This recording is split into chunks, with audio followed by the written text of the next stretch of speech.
بسم اللہ الرحمن الرحیم۔ پچھلے ایپیسوڈ کے آخر میں ہم نے قبلہ کی تبدیل ہونے کے بارے میں بات کی تھی کہ پہلے قبلہ جروسلم کی طرف تھا، اور جیسے اللہ نے قبلہ چینج کر کے کعبہ کی طرف کیا، اسی دن بنی اسرائیل کا امت والا سٹیٹس اللہ نے ان سے چھین کر بنی اسماعیل کو دے دیا۔ اب اس سیشن میں نے قبلہ چینج کے بارے میں تھوڑا سا مزید بات کرنا ہے، کیونکہ صرف قبلہ جو تبدیل ہوا تھا جروسلم سے کعبہ، صرف وہ چیز بہت سگنیفیکنٹ نہیں ہے، بلکہ اس کی ٹائمنگ بھی بہت زیادہ سگنیفیکنٹ ہے۔ یعنی جب نبی محمد صلی اللہ علیہ وسلم مدینہ گئے تو اس کے 17 مہینے کے بعد اللہ نے قبلہ کو چینج کیا، لیکن اللہ 4 سال کے بعد بھی کر سکتے تھے، 6 سال کے بعد بھی کر سکتے تھے۔ یہ جو اللہ نے 2 سال کے اندر اندر قبلہ تبدیل کیا، اس کے پیچھے حکمت کیا ہے؟ حکمت یہ ہے کہ اللہ جانتے تھے کہ آگے جنگ بدر شروع ہونے والی ہے، اور جنگ بدر میں اللہ نے پہلے سے فیصلہ کر لیا تھا کہ وہ ایک فرقان کا دن ہوگا جس میں مسلمان کی جیت ہوگی۔ اور جیسے کہ میں نے آپ کو پہلے بھی بتایا ہے، فرقان کا مطلب یہ ہے جب کوئی شک کی گنجائش ختم ہو جائے، ایک چیز بالکل واضح ہو جائے کہ سچ کا راستہ کون سا ہے اور غلط راستہ کون سا ہے، جب ایک چیز بالکل واضح ہو جائے کہ اللہ کس کے ساتھ ہے، اس کو فرقان کہتے ہیں۔ اور کیونکہ اللہ نے پہلے سے فیصلہ کیا ہوا تھا کہ جنگ بدر فرقان کا دن بنے گا، اسی لیے قبلہ کا تبدیل ہونا جنگ بدر سے پہلے یہ بہت زیادہ ضروری تھا۔ مثلاً آپ یہ سوچیں کہ اگر جنگ بدر تک قبلہ تبدیل نہ ہوتا تو مسلمانوں کی جیت کا مطلب تھا یہودیوں کی جیت،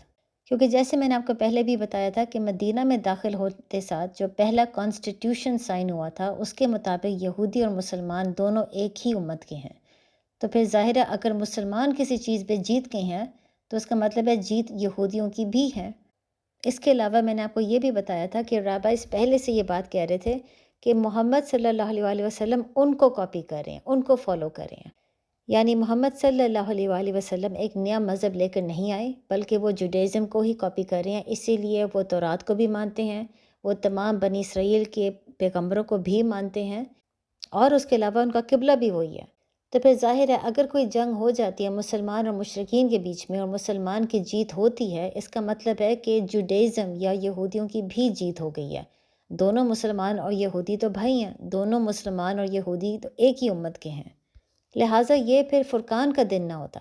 اس میں پھر بھی ایک ڈاؤٹ ہوتا کہ ہم نے نبی محمد صلی اللہ علیہ وسلم کو فالو کرنا ہے یا ہم نے بنی اسرائیل کو فالو کرنا ہے، یا ہو سکتا ہے ہم دونوں میں سے کسی کو بھی فالو کر سکتے ہیں، کیونکہ جیت تو دونوں کی ہے۔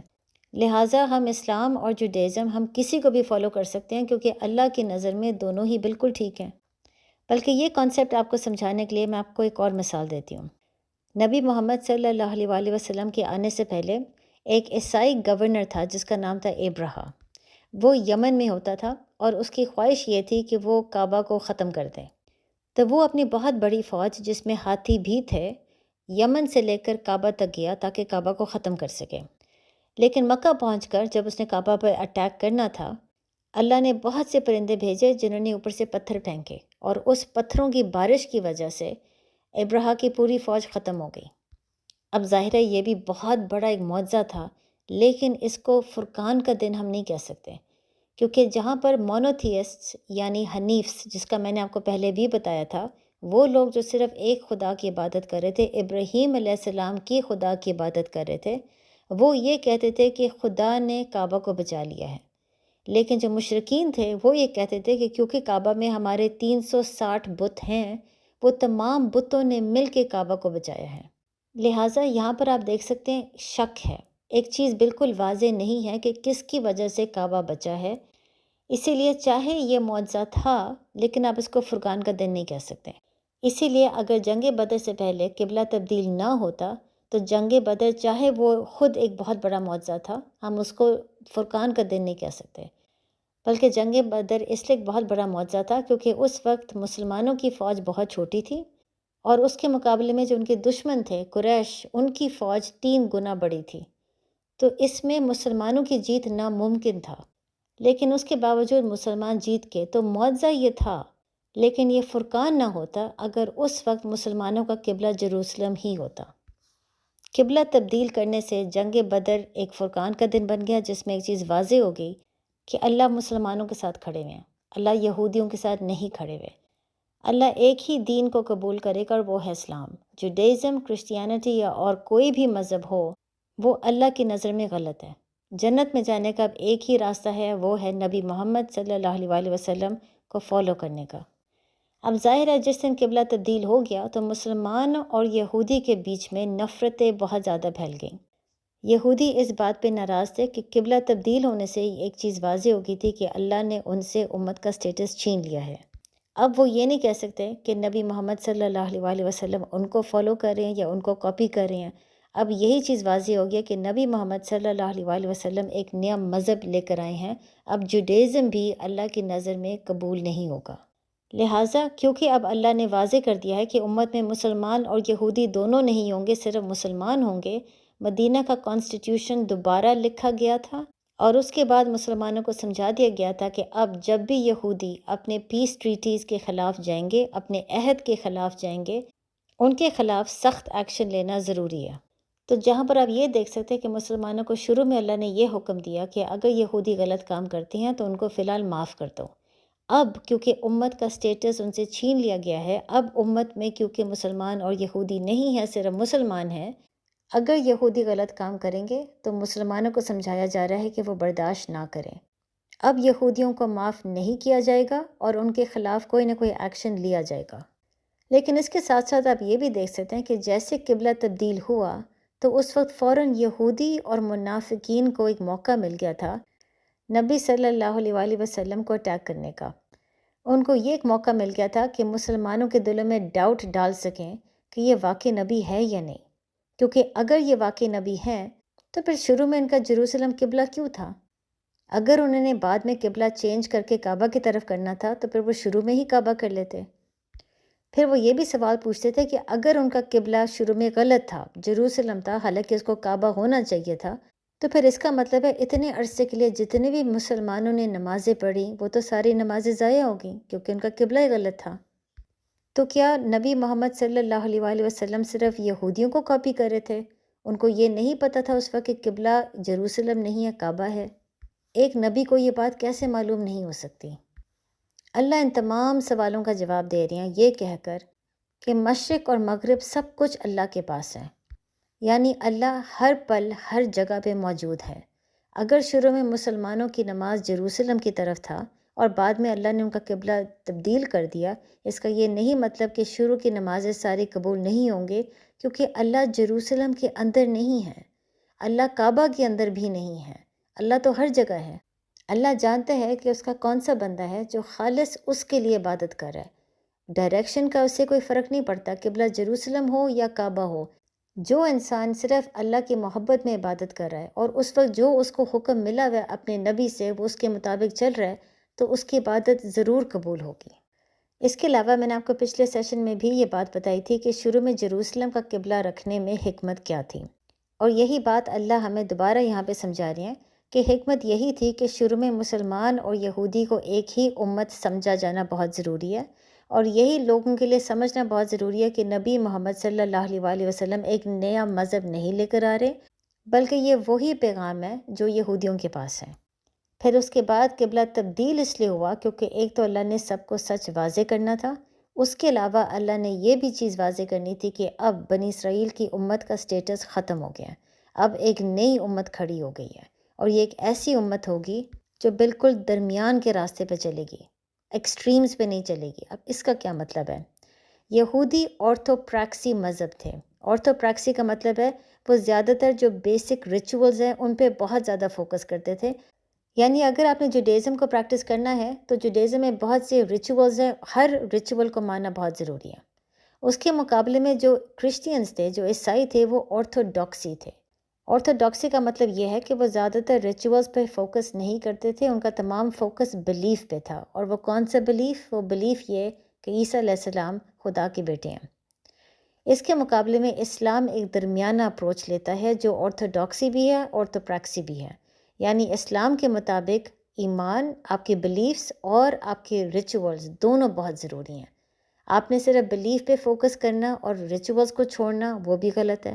صرف ریچولز پہ فوکس کرنا اور بلیف کو چھوڑ دینا، یعنی آپ نمازیں پڑھ رہے ہیں، آپ زکوٰۃ دے رہے ہیں، آپ ہر چیز کر رہے ہیں، لیکن آپ توحید کو فالو نہیں کر رہے، آپ سوسائٹی کے پیچھے بھاگ رہے ہیں، یہ چیز بھی اسلام کا حصہ نہیں ہے۔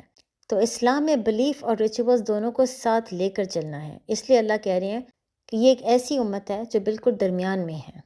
لہٰذا جیسے قبلہ تبدیل ہوا، اللہ نے ایک نیا لیڈر کو اپوائنٹ کر لیا، ایک ایسا لیڈر جس کی اب ذمہ داری ہوگی سچ کو سمجھنا، اللہ کے دین کو قائم کرنا اور اس کے بعد سچ کو پھیلانا، تاکہ وہ امت تمام انسانوں پر گواہی دے سکے، بالکل ایسے جیسے نبی محمد صلی اللہ علیہ وسلم لوگوں پر گواہی دیں گے۔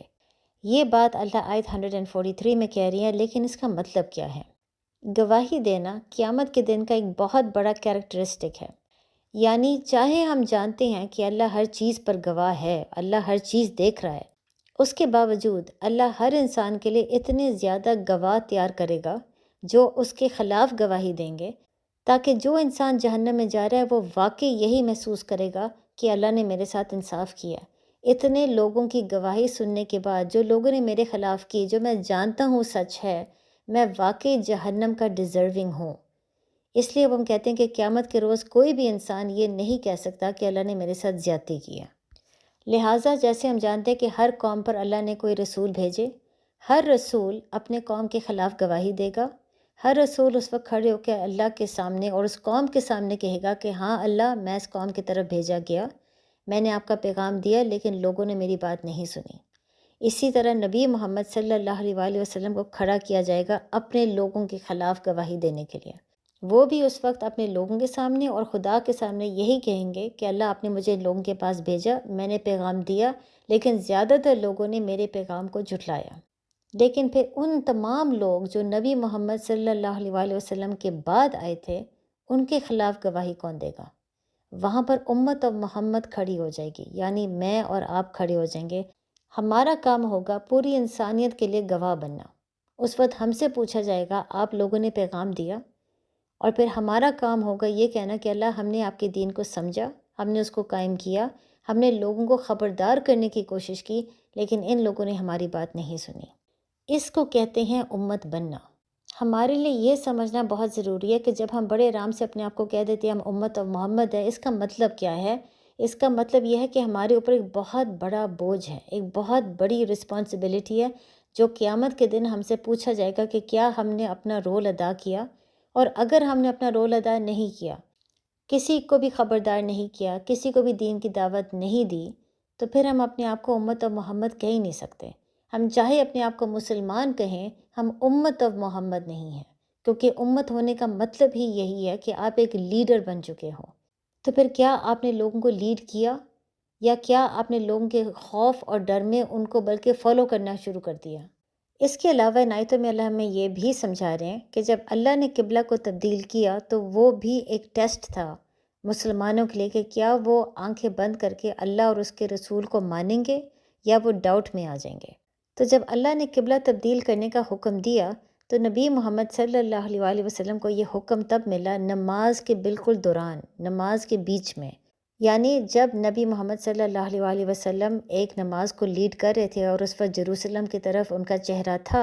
اور ان کا بیک کعبہ کی طرف تھا، اچانک نماز کے دوران ان کو حکم ملا کہ اپنا چہرہ کعبہ کی طرف کر لیں۔ اسی وقت پھر فوراً نبی نے اپنا قبلہ چینج کیا اور تمام جو مسلمان ان کو فالو کر رہے تھے اور اس وقت نماز پڑھ رہے تھے، نماز کے دوران تمام مسلمانوں نے بھی قبلہ کو فوراً تبدیل کر کے کعبہ کی طرف منہ کیا۔ اب ظاہر آپ یہ سوچ سکتے ہیں کہ اگر اللہ نے قبلہ تبدیل کرنا ہی تھا تو نماز کے دوران کیوں؟ اللہ ایسے بھی کر سکتے تھے کہ نماز سے پہلے یہ حکم نبی کو بتا دیتے، نبی پھر جا کے بڑے آرام سے تمام مسلمانوں کو یہ بات سمجھا دیتے کہ اس کے بعد جو ہم نماز پڑھیں گے قبلہ ہمارا کعبہ کی طرف ہوگا، تاکہ اگر مسلمانوں کے پاس کوئی سوال ہو، کوئی کنفیوژن ہو، تو نبی بڑے آرام سے ان کے سوالوں کا جواب دے سکیں۔ لیکن اللہ نے اس طریقے سے نہیں کیا، بالکل نماز کے درمیان میں آ کے قبلہ کو تبدیل کرنے کا حکم مل گیا، جہاں پر مسلمانوں کے لیے کوئی ریاکٹ کرنے کا ٹائم ہی نہیں تھا، کنفیوژن کا ٹائم نہیں تھا، سوال پوچھنے کا کوئی ٹائم نہیں تھا۔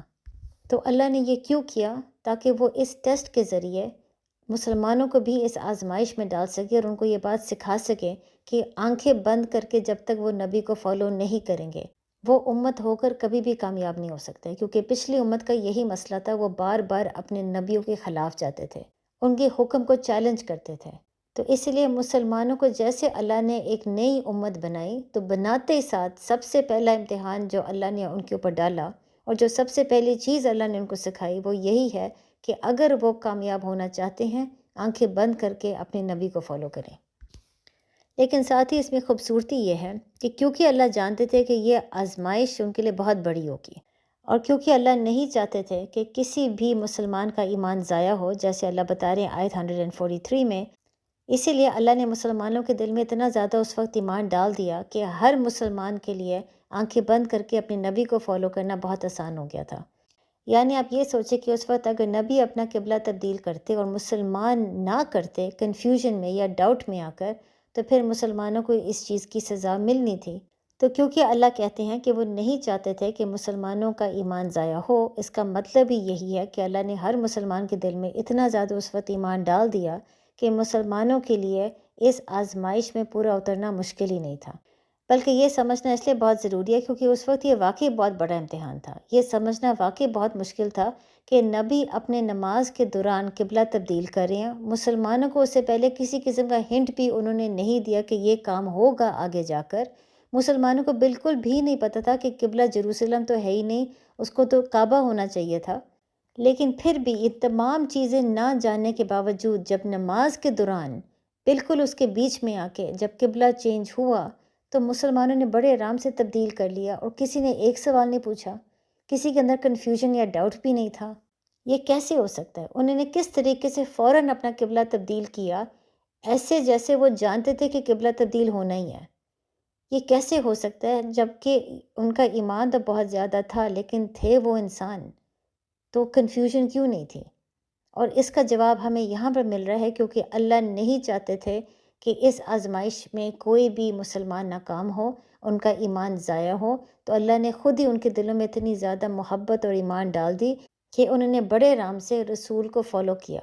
اور یہ چیز دیکھ کر بنی اسرائیل کے لیے ایک بہت بڑا لیسن تھا۔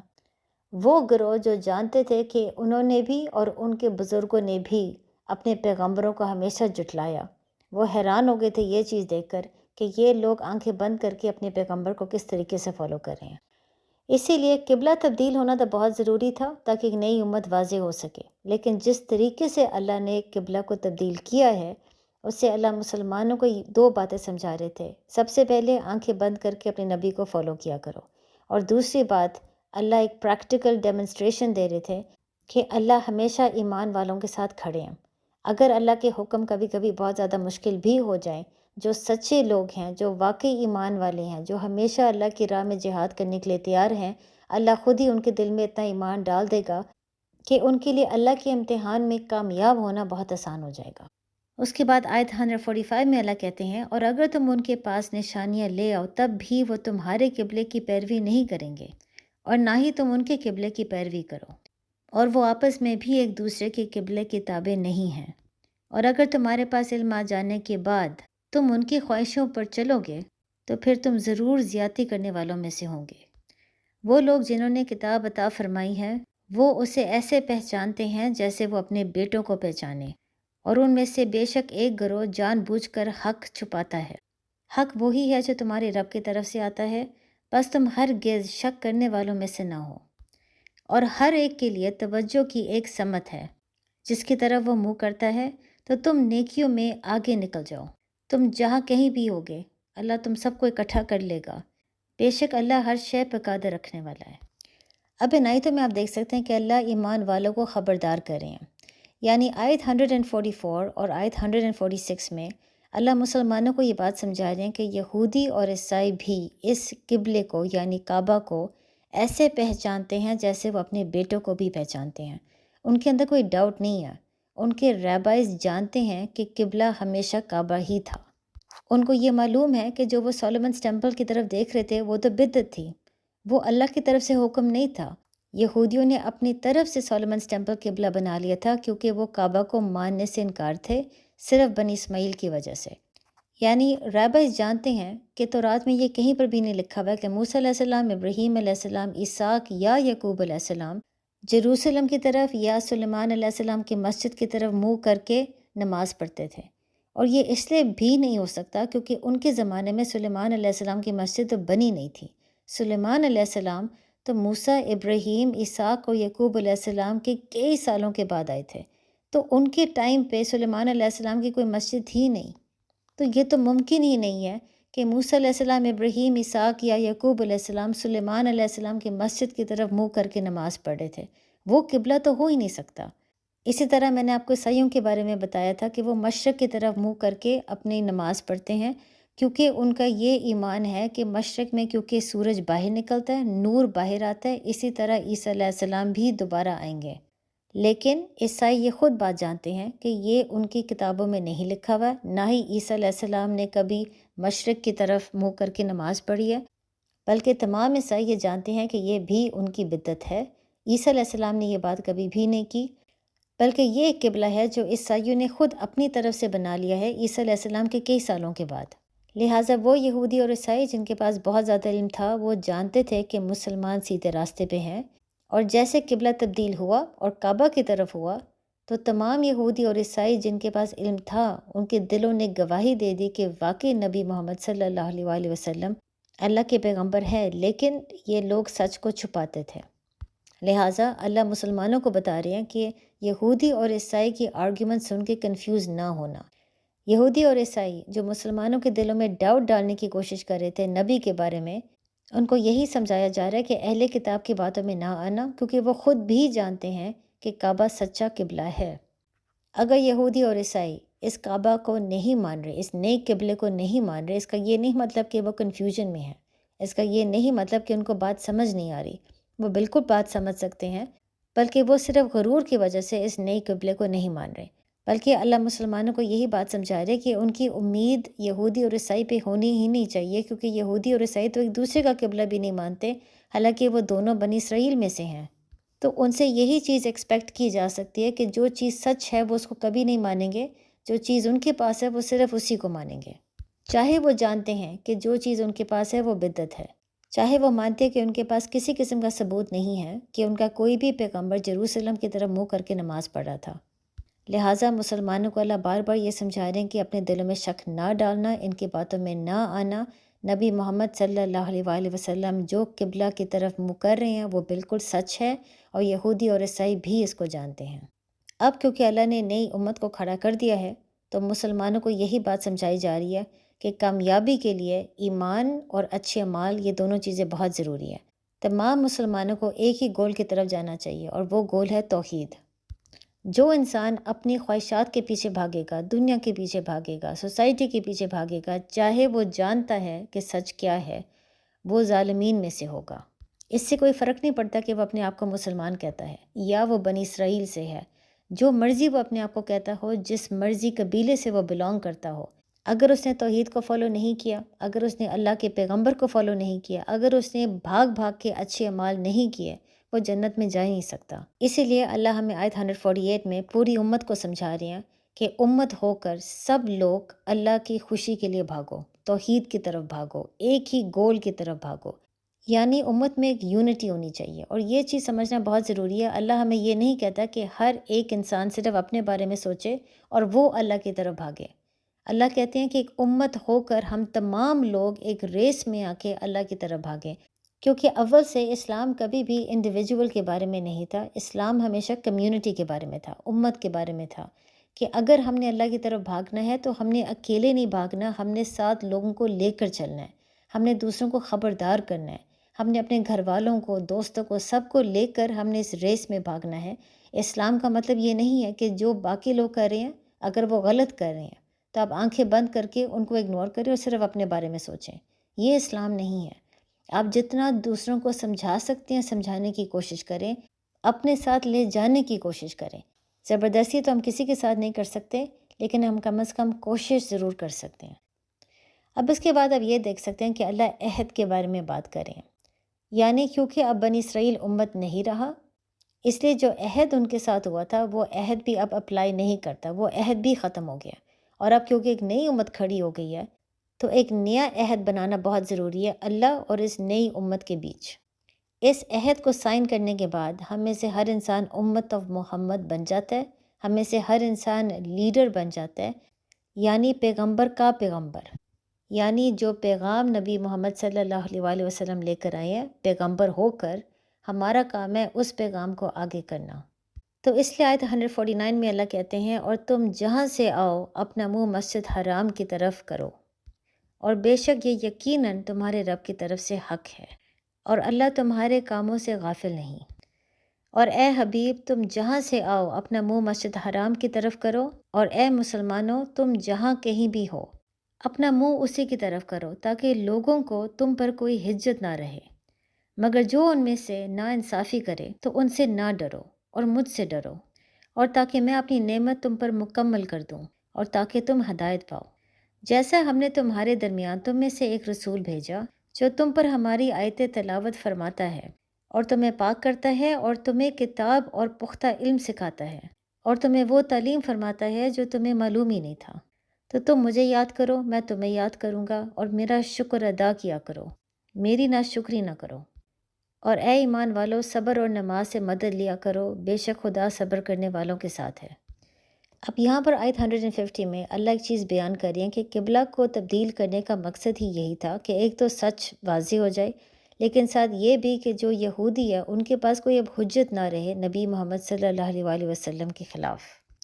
اب اس کا کیا مطلب ہے؟ کیونکہ رابائز میں نے آپ کو بتایا تھا جانتے تھے کہ صحیح قبلہ تو ہمیشہ کعبہ ہی تھا، وہ اس چیز کو نبی محمد صلی اللہ علیہ وآلہ وسلم کے خلاف استعمال کر سکتے تھے، یعنی وہ لوگوں کو بتا سکتے تھے کہ ہمارے تو اول سے جتنے بھی نبی تھے وہ کعبہ کی طرف دیکھ رہے تھے، ہم لوگ جو جروسلم کی طرف دیکھتے ہیں وہ تو ہم نے بدعت کی ہے، لیکن ہمارے نبی تو شروع سے کعبہ کی طرف دیکھ رہے تھے، تو اگر یہ واقعی نبی ہے تو یہ ہمیں کاپی کر کے جروسلم کی طرف منہ کیوں کر رہے ہیں؟ ایسے تو صاف یہ ظاہر ہوتا ہے کہ یہ ہمیں صرف کاپی کر رہے ہیں، یہ نبی ہے ہی نہیں۔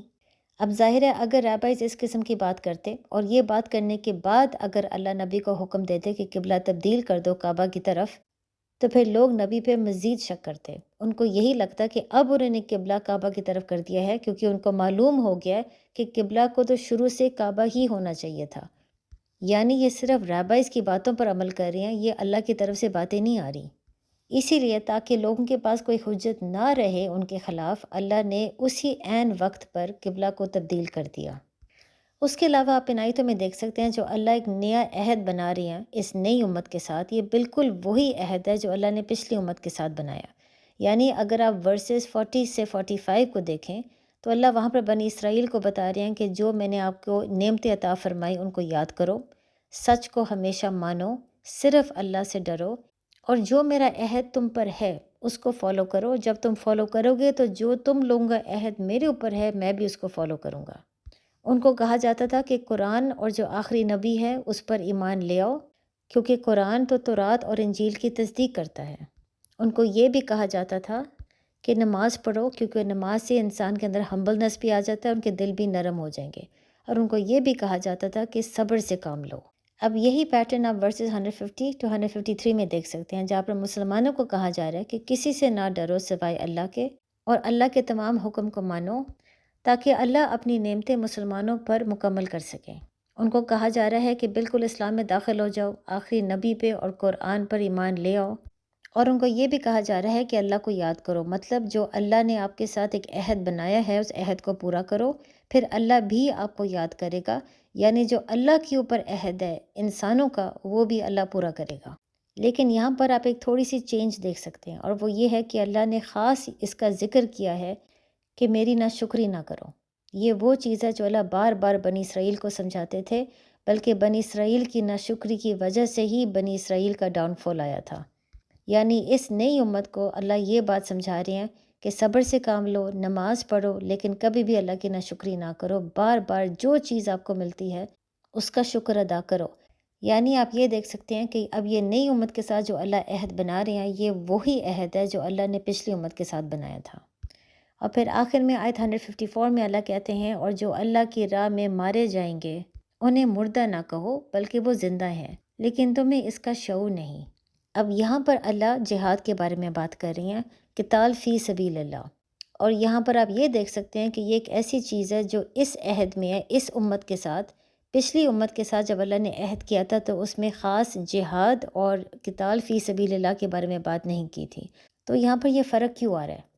پچھلی امت کو یہ کہا گیا تھا کہ جہاد ایک دفعہ کر کے پرومس لینڈ کینان میں داخل ہو جاؤ، انہوں نے صرف ایک دفعہ جہاد کرنا تھا، جہاد کر کے جب وہ پرومس لینڈ میں داخل ہو گئے تو اللہ کا وعدہ یہ تھا کہ جب تک آپ اللہ کے حکم کے خلاف نہیں جاؤ گے آپ اسی زمین پہ رہ سکتے ہو۔